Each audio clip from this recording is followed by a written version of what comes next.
That's a great feeling. I like playing the villain role. What's that 30 for 30 on the Duke basketball player? I hate Christian Christian Laettner. later. That's You my want to see? favorite. That's my favorite 30 for 30. So Yeah. that's just who I try to be, and I watch that every so often. So I love being that villain role. So whenever we come to a stadium and empty it, I just think back to that, think back to him and how he carried himself and just wanted to dominate. So clearing the stadium is a sign of domination. And with that, how does it feel to finish the SEC West, which was one of y'all goals? It's a good goal, but at the end of the day, we don't want to win the West. Win the West. Of course, we want to win the West, but we want to win the whole SEC and then win games beyond that, wherever that lead us. But yeah, it feels good to win the West, but we just have to keep going. SEC championship is the goal. We'll take it from there. Thank you. What are some of the things you guys need to adjust to finish strong? You just have to keep playing at our standard. I feel like these past two games, really, since the second half of the Tennessee game, we've been playing to our standard. It took a little while for it to happen, but now that we're doing that, we just have to keep it going.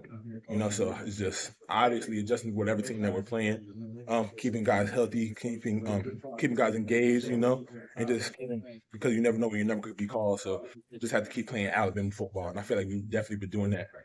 We see the points, we see obviously the wins stacking up, but you got Burger. What do you think the biggest difference is earlier in the season to that Tennessee game and the run you guys have been on since?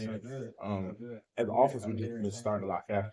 You know what I mean? Ever since Jay spoke that inside zone to the left against Tennessee, is right out of halftime. I feel like that's when our offense really found our identity, and that's when we started playing complementary offense.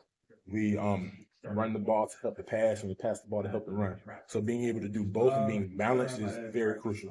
So the defense can't pick up on Tennessee's things like that. So just being able to play balanced it helps us a lot. Being dominant at running the ball and passing the ball it's hard to stop.